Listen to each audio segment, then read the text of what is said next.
today we're going to look at this idea of flirting with destiny. Flirting with destiny. No matter how hard you try, you really can't load up stepping stones and cross the ocean, I don't think. And so, but a lot of times we try to manipulate our own lives in that way. And so today in Ruth chapter 3, verses 1 through 6, we're going to take a look at a little bit of that. And so I want to start off by sharing with you a little bit. Some of you know quite a bit about me, some of you not so much, but one of my favorite movie series, I guess, is Back to the Future. It came out when I was about 14, 15, somewhere around there. And if you've not seen this series of movies, I highly recommend it. It's entertaining. But in this series, Michael J. Fox plays Marty McFly, and he has an unusual friend whose name's Emmett Brown, better known as Doc, who is a scientist that just happens to live in their community there in Hill Valley, California. And Doc invents a time machine. What date is it? November 11th, I think, 1955, something like that. And so when he invents his time machine, he puts the date in there to go back on the night he conceived of the idea of the time machine, just so happens. And so through a series of events, Marty McFly finds himself back in 1955 on that night. It just so happens it's the same week that his mother falls in love with his father. What a coincidence, right? And simply because of his presence in a time and place where he should never be, he flirts with his own destiny in a sense. And as you follow the movie, he almost dismisses his entire existence, his and his whole family. Their entire existence is in jeopardy. And so because of this, Doc Brown and Marty McFly, the Doc Brown of 1955, mind you, he and Marty concoct this idea and plan to try to contort all the events to make everything work out so that his mother and father kiss at this enchanted of the sea dance. See, I don't know too much about it, right? And so things could pan out like it should be. And as a matter of fact, we learn in the movie it actually pans out better than it should have been. And so I don't know about that. But anyway, I like time travel movies. I mean, anytime I hear about one, I've always been interested in it. It's fun to speculate with me, or for me, it's fun to speculate about what you could see and do, and how the infinite different avenues that you could maybe go down if you could travel and manipulate something in the past to control the future. And we really, we can't do that I know of, but we can, what we do is try to manipulate the present to affect the future, don't we? We do that a lot, and so that's why I wanted to share that with you. In our text today, it's sort of like what we see, I believe. It's the effects of our actions, our own actions, and how a lot of times we do things that cause us to flirt with destiny, in a sense. And so we've shared with you, hopefully, when we've talked about it every week nearly, when we've looked at this series in Ruth, that we see the sovereignty of God at work. God is working things out, and it's easy for us to go back and look at how it all ties together because we have the New Testament. It was a lot harder for Ruth and Naomi and Boaz and all of them to understand what was going on. All they could do was just trust God. And that's all we can do, isn't it? Because we don't know how all this is going to pan out for us exactly. We just have to trust that God is in control and He's at work. And so, God's working this story out as we're looking at it, and these strange events, He's bringing Ruth and Boaz together so that they can become the great-great-grandparents, many greats, of our own Goel, our own Redeemer. We talked about the Goel last week. If you missed that, tune into YouTube and catch up. But God is working this stuff out to bring our redemption. And so, remember in the story, maybe you don't, but I'm going to give you a little refresher. Naomi and her husband, Elimelech, had left Bethlehem to go to Moab, across the Dead Sea, and to the land of the fish gods, right? And fish god Chemosh. And while they were there, Elimelech died, her 2 sons that were born to her, they married Moabite women, and her 2 sons died. And so she's left with 2 daughter-in-laws, Ruth and Orpah. And she's bitter, and she's depressed, she's down and out. And so she decides to leave all this tragedy and despair and famine that they found themselves in Moab and return to Bethlehem, the house of bread, to return to God and His people. And Ruth, her Moabite daughter-in-law, makes the decision to go with her and to worship her God and to live among God's people. And so they traveled that difficult journey down by the Dead Sea and up through the Judean desert up to Bethlehem, close to Jerusalem there, and they established a new place of residence there in Bethlehem. And it just so happens as they settle in, notice I say just so happens tongue in cheek, but anyway, that it's the time of the barley harvest.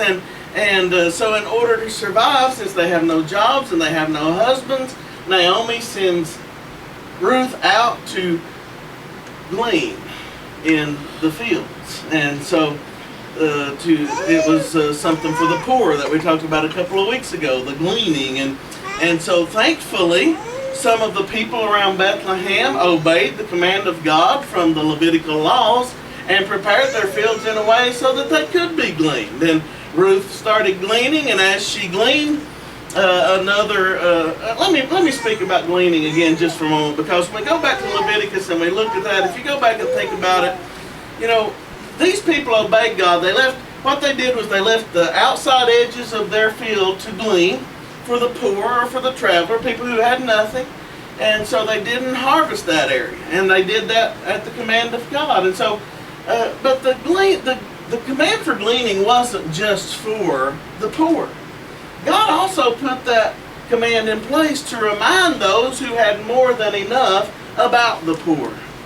And so that command was there so they would remember the poor. Sometimes we need to be reminded about the poor. And so, listen, there always have been people who have a need. There always have been and always will be people who are hurting. And there's some of them that they may only make it if someone shows them love and compassion by meeting a need.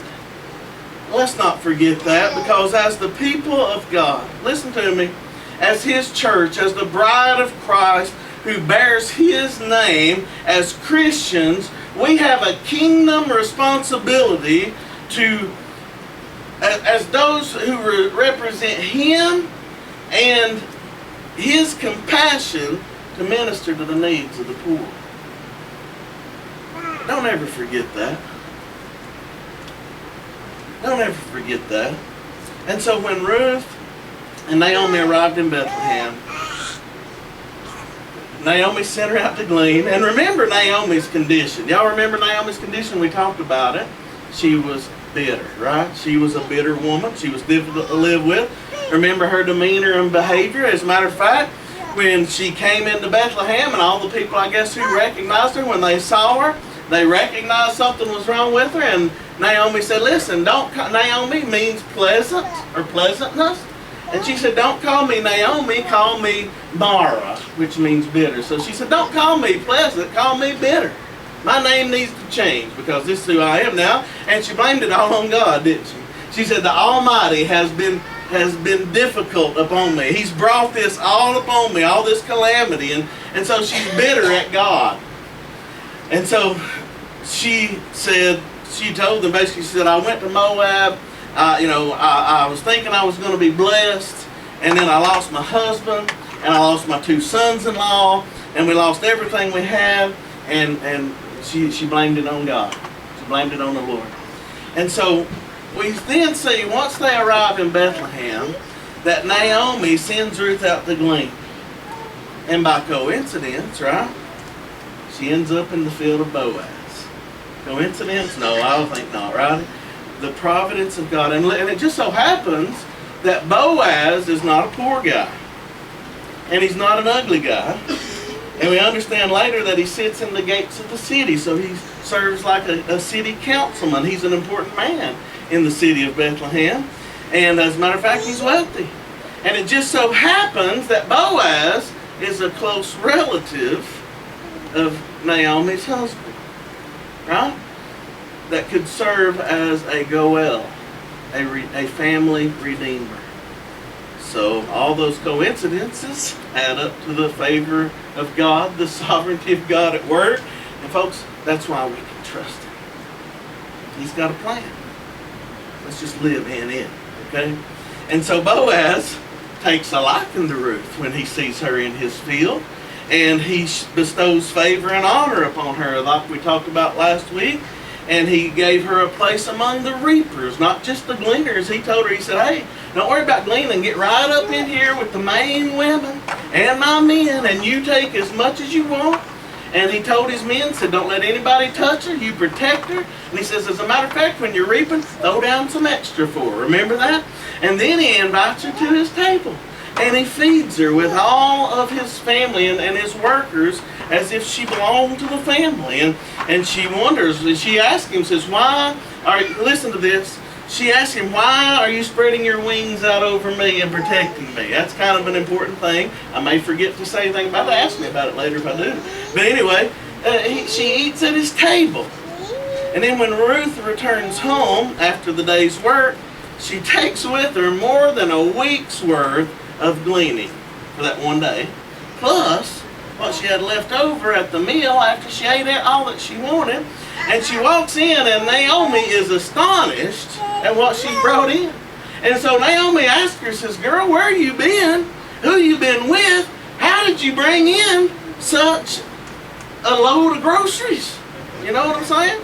And so suddenly here what happens is, and that's where we stopped last week, Naomi's bitterness begins to dissipate. She sees some hope. You understand? She sees some hope. She's like, wait a minute, somebody is blessing us.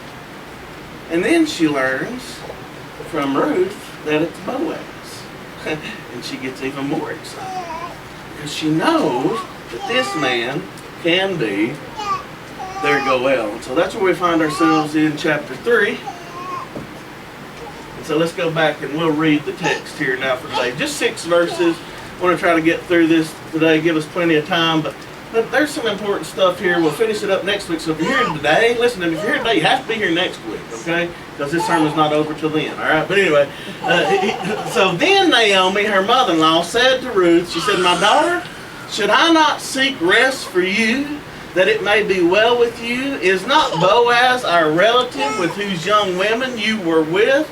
See, he is winnowing barley tonight at the threshing floor. So she said, wash therefore, and anoint yourself, and put on your cloak, and go down to the threshing floor. But do not make yourself known to the man until he's finished eating and drinking. But when he lies down, observe the place where he lies, and then go uncover his feet and lie down, and he will tell you what to do. Now, there's some weird stuff in here, let me tell you, all right? So we're going to talk about it a little bit. Not a lot, because, hey, some of it's speculative, but I'm going to give you all I know. And she replied, all that you say, I'll do. So now, Ruth respected her mother-in-law, didn't she? Here's a grown woman, been married, lost her husband, willing to listen to the wisdom of one who's lived it before and do what she has. That's good advice. But anyway, so verse 6 says, she went down to the threshing floor, and she did just as her mother-in-law commanded her. Looks like we lost some of our images up here today, so I'm sorry about that. I didn't notice it. But today, as we look at this text, I want us to understand a few truths today about the sovereignty of God and how we often flirt with our own destinies. That's kind of what I want us to talk about. And so, if you want to find out, if you don't want to find yourself askew from God's destiny for you and God's plan for your life, pay attention and listen up, okay? Because maybe you'll learn something here that might help. Number one, I think we need to understand this. We've talked about bitterness a little bit before, but you know, bitterness against God can disappear when you see Him at work. A lot of times we're so caught up in our own sorrows and our own bitterness that we fail to see what God's doing. And when we don't see God at work, we just continue to wallow in our own depression. And sometimes it's nice for us to just lift our heads up and see what God's doing and get excited about it. Now, I don't know for sure if that's exactly what's going on here, but I like to speculate maybe it was. But Naomi, she was bitter against God. But now, when Ruth comes in with all this barley and with this food and with the news that she's met Boaz, and he's the one who's shown her such favor, Naomi's getting a little excited. And she says, maybe God's not abandoned us after all, maybe, And so, because remember last week we learned that Boaz is this close relative. He's a Goel. And a Goel is a redeemer for the family. And we went over all that last week about what all being a Goel means and how that demonstrates Christ as our Goel. And so it's kind of important for us to understand some of those things, but we don't have time to go into all that now. But when Naomi understands that the reason for this barley blessing is Boaz, she just gets the all overs, it almost seems, And so I want to explain something to you here about that when we think about this. You see, because we all get bitter sometimes, don't we? We all get down and out. We all get depressed. But I want you to know this, folks. Listen, with Jesus is our Goel. He's our Redeemer. And as long as Jesus is our Goel, there is always hope. There is always hope. There's no reason for us to remain depressed or bitter. Or God is at work. And He is working all things out for good. And we can trust Him. And so we don't have to stay down in the dumps. We've got a Goel who knows our condition. And He has done everything He needs to do. It's all in place. All we have to do is trust Him and wait on Him. And so sometimes, though, we need to be reminded, don't we? Just like Naomi was here. We get down and we kind of forget that. We forget where we are. Maybe we forget about Jesus, and sometimes it takes someone who's living and loving like Jesus, who blesses us like Boaz blessed Ruth, to remind us that, hey, God is still at work, and He still can provide, and He can still meet my needs. And we see that loving compassion shine through. And so, folks, sometimes that needs to be us doing that for others. A lot of times it needs to be. So the action here, when we think about this, is twofold. For us to apply. First, don't wallow in your own bitterness, because it's a sin to fail to trust God. You're going to get bitter for a little while. Don't stay in there, because if you stay there too long as a child of God, that's sin. You're not trusting God. And number two, when God gives you an opportunity to bless someone, do it, because you may lift them out of a difficult time and give them confidence to follow God again. And so let's do those two things. Bitterness against God can disappear when you see Him at work. Robin had something, what did you call that magic eraser thing? What was that thing you had yesterday on the fridge? Magic eraser, that was it, okay. You just mix water in it, and I guess it removes anything and everything, right? Just like the blood of Jesus. Folks, we got to go out. Who gives us hope. You get a stain on your fridge, call Robin. She's got this magic eraser, it'll take it off, I'm telling you. I've never seen it before, but it worked good. And folks, that's who Jesus is for us. And so let's not forget that. When we get bitter, God can take that and make it disappear. Number two, hope. We're talking about hope. Hope in our Redeemer can lead us to act on the behalf of others. And so when we get lifted up out of despair, a lot of times we just want to act on the behalf of others. Ruth's been awful good to Naomi, hasn't she? She's loved Naomi. Remember we talked about her love for Naomi? And in Naomi's restored hope, she suddenly takes the focus off herself and focuses on Ruth. In verse 1 of chapter 3, she looks at Ruth and she says, look, I'm going to seek this rest for you.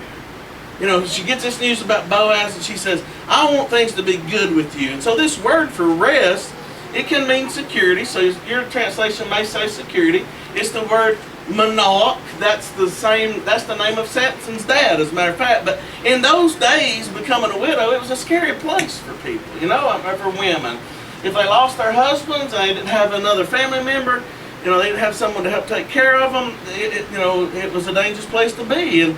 And so that was the case in the early church. Remember, in Acts chapter 6, the Grecian widows were being neglected, and they were having trouble making a living. And so Naomi's a widow, and Ruth is a widow, and Naomi's been moping in that and in her bitterness and her sorrow for too long. But listen, we can't stay down there. You know, we all get down at times, we all get anxious at times, and all of us worry at times. But to linger in the down and out and to worry and to be bitter is a sin for a child of God. And so God's still on his throne, he's still sovereign, and we've got to trust him. And when you take your eyes off your own sorrows and you put them on the others and you begin to care for them, somehow you begin to find joy and peace and happiness. You begin to act like God. That's a character of God. Now, God doesn't get bitter. He doesn't get down and out, so to speak. But he always is looking to others, and he finds joy in that. He finds, fulfillment in that, as if God needed fulfillment. But he's emulating that. That's who he wants us to be. And so we need to do that. And so Naomi had this little charge with this news that, about Boaz and all. And she thought, well, God's not done with me yet. I'm going to help Ruth out. I'm going to help make her secure and bless her. And so this moves her. And that doesn't happen when we're moping in our own bitterness. We have to come alive. We have to understand that God's got something for us to do. And my mom always told me, maybe yours did you, that there's always somebody worse off than you, right? And we need to find them and bless them. And then somehow helping them helps us. Have you ever noticed that? And so maybe that's what's going on here. But bitterness against God can disappear when you see him at work. And hope in our Redeemer leads us to act on the behalf of others. Somehow that stirred up hope in us. It moves us because of his love for us to love others. But there's one final thing I want us to look at here, another truth. This is the most important thing I want us to take away from here today. When God is at work, wait on him to work. Okay? When God is at work, wait on him to work. And we're going to see this play out in the rest of the text here. You see there's a fine line, I believe, in waiting on God and trying to force God's plan into your timeline. You see, we're awfully impatient, aren't we? Are you guys impatient? I'm impatient. I really am bad. So pray for me. But a lot of times we can see God at work, and we see him doing things, and a lot of times it's something that we desperately want to happen. And we're excited about it, but we don't want to wait on God to do it in his time. We want to force it to all be fulfilled today. It's not happening fast enough for us. So we tweak things here and there to try to help God along, right? What we think is his plan. Oh my, God help us, right? We need to obey God. We do need to obey God, but God doesn't need our help. Did you know that? God doesn't need our help to move things along and work out his plan. We need his help to stay in his plan. And a lot of times we think, oh, God never accomplished anything if it wasn't for us. He did give the church a great responsibility, but he doesn't need us. It's an honor and a privilege that he's given us, and he doesn't need us to speed things up. We need to wait on him. And I believe this may have been the case with Naomi. Okay, so when we look at what's taking place here, you see, once Naomi sees that Boaz is available and that he's a Goel, and that he has an interest in Ruth, I think she may encourage these events that take place, these weird things, to try to hasten this Goel redemption thing. You understand what I'm saying? She's trying to speed things up, right? So Naomi claims to be intervening in order to bring about what's best for Ruth. And it would be best for Ruth if she married again. And it'd be great if she married somebody wealthy like Boaz, and somebody important like him. And we know that she was trying to do that. If you go back to chapter 1 and verse 9, remember when they were still back in Moab, she tried to get her daughter-in-laws to marry a Moabite man, so that they could be safe and secure. The same word, monarch, And so whether the plan was to entice Boaz, whether it was obedient to God or not, I'm not sure. Okay? Was Naomi doing what God was leading her to do? This is what I'm saying to you. I don't know. There's some speculation here. That she was acting on her own. That she wasn't waiting on God. She was trying to speed up what she thought God was doing. And that's not okay. Y'all understand that? It's not okay for us to do that. We need to wait on God. And so, as far as Naomi is concerned, she's seeking security for Ruth, trying to get her a husband. But I can't help but wonder if she's not trying to move the pace up a little bit, because she knows if she helps Ruth, she's helping herself, right? She's like, oh, hey, look what Ruth brought me because of Boaz, and that's going to be every day if I can just get them to hook up, right? Matchmaker's what we got. Y'all ever seen one of them? Matchmaker at work, that's what's going on. And so she says in verse 2, she says, now Boaz, she's asking this question, and is he not our relative? And were you not with him? And then she knows what he's doing. You see that? Naomi says, he's down winnowing on the threshing floor. Well, I may not have said that right, but I said threshing floor. But that's about what it was. I'm going to describe it to you based on some of the stuff I read. But it's the threshing floor. And so, you see what happened was, Naomi was from Bethlehem. It's a small town. Everybody knows what happens on Saturday night in a small town, right? And so she knew because she grew up there, and she knew from I guess, tradition, but you can write these down. You can get them from me later. I don't have a reference up here, but Deuteronomy 16, 13 through 15, and Hosea 9, 1 and 2, and I think there's a reference in Micah maybe that we can look at. But anyway, if you read those, you'll find that there's a certain amount of celebration associated with the threshing floor. Are you catching my drift? You see, the harvest is over, and so there's a party that involves alcohol and maybe more. Okay? And so, fornication is the word that King James uses. And so, evidently, this was something that was fairly common. Now, was this what was going on? I don't know, but when you read the text, you look at the context, it seems like it may have been. So, look, it seems at least plausible that Naomi is flirting with destiny, attempting to force Boaz into that Goel role. Not waiting on God to do it in His time, but forcing it to happen by sending Ruth down to him, and you see, we already know this is probably going to happen anyway, because Boaz already took a liking to Ruth, didn't he? He's already got her in his sights. We know that. And so, listen to me for a second. I want you to understand something. Another parallel here that I see in this is that Naomi's trying to force God into doing something, acting as a redeemer for her and Ruth.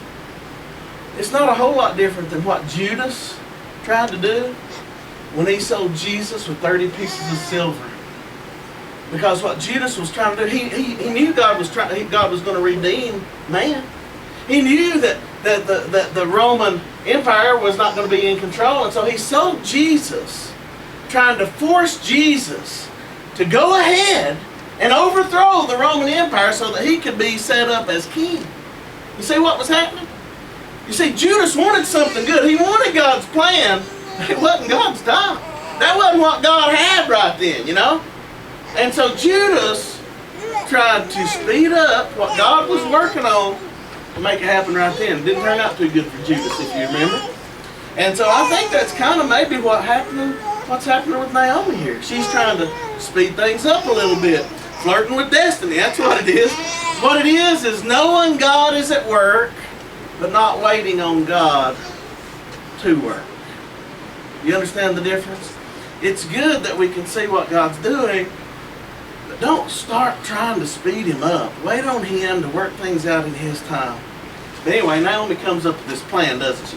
Whether it's to speed God up or not, whether it's immoral or not that she's trying to get him to do, I don't know.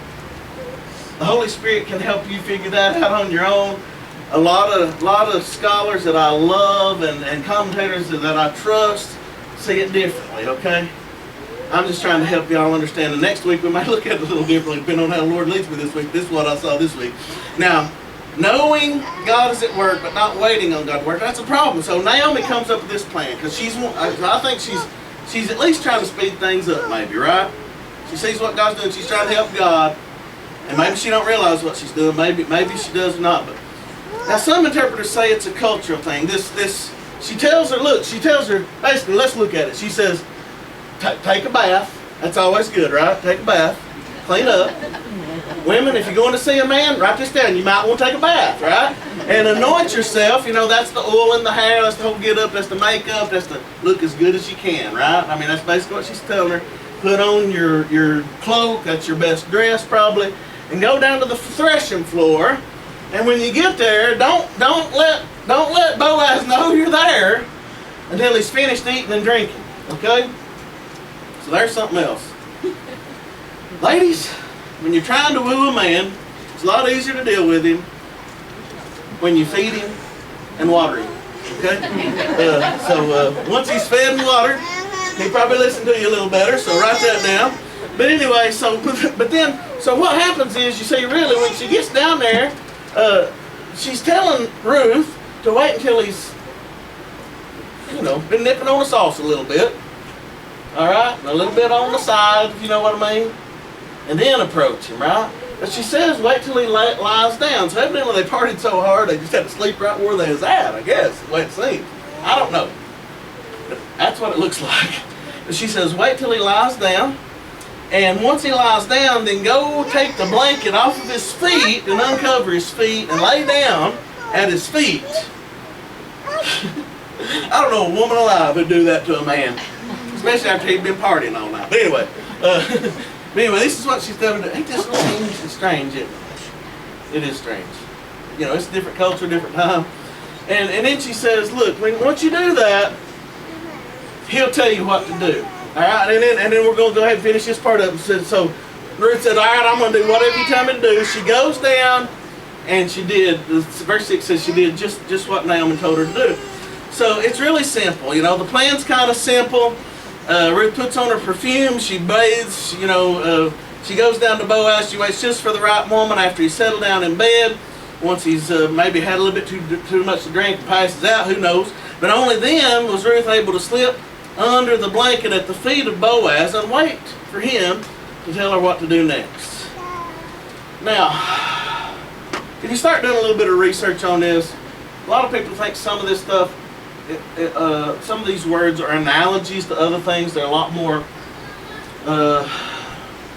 demonstrative, I'll say, okay? And so what some commentators believe is that Naomi was trying to get Ruth to go down and basically seduce Boaz so that he would be forced to marry her and be their go-out.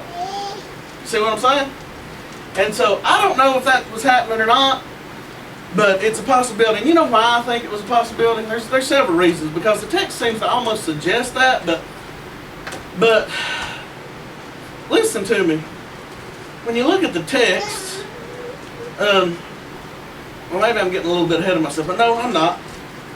Naomi's counsel may have been influenced by her years of living in Moab. You remember what Moab was? I mean, Moab was a godless place where fornication and drunkenness were a common thing. And so, do you remember how I told you guys how the nation of Moab got started? When Lot and his wife, they left Sodom and Gomorrah before it was destroyed. They went up the mountain. And of course, Lot's wife looked back. She was turned to a pillar of salt, so it was left with Lot and his two daughters. Lot's two daughters got him drunk so they could sleep with him and have children. And that's where the Moabites came from. So there we have a nation started through one of the most despicable acts of sexual immorality there is. And that's where Ruth lived. And so for her to maybe lead this with Ruth may not be so much out of the question. She'd lived like that for a while. But anyway, let me say this. This all hinges. I want to point one thing out here while we're talking about it, so we don't get to it a lot. But all this plan hinges on the act of Boaz becoming drunk. Did you notice that? If it is as we see it, Naomi's plan depended upon Boaz becoming drunk enough to maybe not know exactly what's going on the whole time. And so, did you know, just last week, a pastor in one of the largest Southern Baptist churches in the country resigned by his own admission that he had turned to alcohol and began abusing it instead of turning to Christ in his sorrows. So I just want to point that out because, listen to me, the proverb says, beware of wine when it sparkles in the cup. And what that means is, look, beware of drunkenness. Listen to me. The Bible warns us over and over and over. Nothing good can come from drunkenness. Not one good thing. Not one good thing. Only bad things, man. Only bad things. Bad things. That's it. Nothing. So beware. And so we're going to learn more about this event next week as we wrap up chapter 3 and hopefully answer some of these questions. And we're running out of time now. I really went longer than I wanted to. But listen to me. Do you see how trying to manipulate God's work into your timeline might cause you to do things you shouldn't do? Do you see that? We all do it, don't we? We're guilty of it. Many times, listen to me. But pay attention real quick.